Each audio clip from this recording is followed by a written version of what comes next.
लोग, हमारी जो भारतीय संस्कृति है ना, हम नदियों को पूजते हैं, नालों को पूजते हैं, पहाड़ों को पूजते हैं,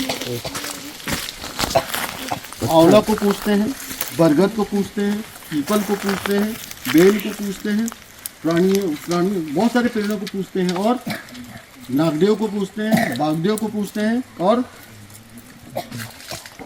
चूहे को भी गणपति जी के साथ पूजते हैं ना। और किसको पूजते हैं? बड़ा जंगली सुअर होता है, उसको भी पूजते हैं। तो क्यों पूजते क्यों हैं हम लोग? ये सब हमको क्या देते हैं? प्राणवायु देते हैं, ये है ना। और जो प्राणियों को पूजते हैं वो भी हमको कुछ ना कुछ देते हैं, है ना।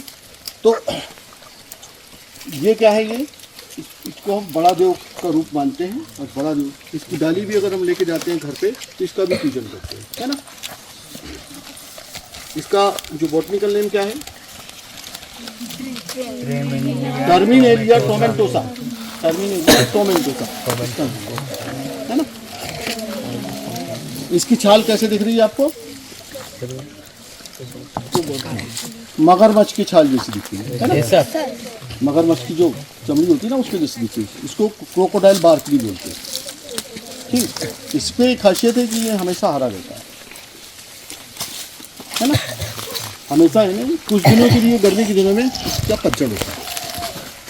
तो हमारे लिए कौन से पेड़ अच्छे होते हैं? जिनमें पतझड़ कम है। यहाँ बहुत सरल भाषा में बता रहा हूँ मैं। तो ऐसे पेड़ हमको, या हमारे पर्यावरण के लिए अच्छे होते हैं जो जिनमें पतझड़ कम है।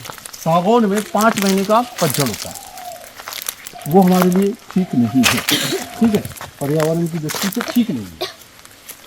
क्योंकि उन दिनों में वो क्या करते हैं कि बहुत कम ऑक्सीजन बनाते हैं और कार्बन डाइऑक्साइड का अवशोषण भी कम करते हैं।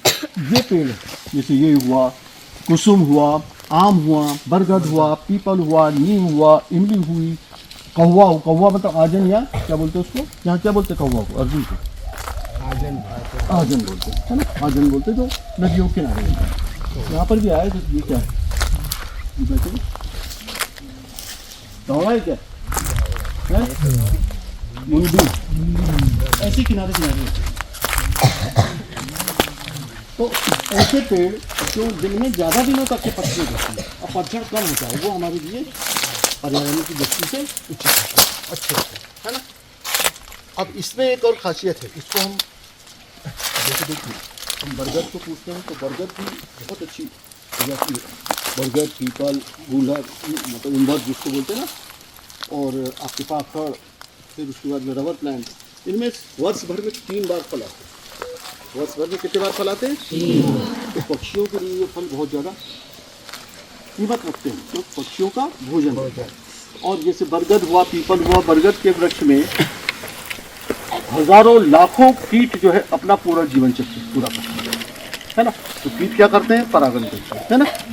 उनके लिए भोजन, मतलब वो अगर नहीं रहेंगे तो हमारा भोजन नहीं मिलेगा। तो बरगद को भी हम कितना पूछते, मालूम है ना आपको। अब देखिए, इसको हम क्यों मतलब पूछते हैं भाई जंगल में, तो बताएंगे? कुछ तो कारण बताई दिए मैंने। एक और कारण है जो हमारे गांव से जुड़ा हुआ है।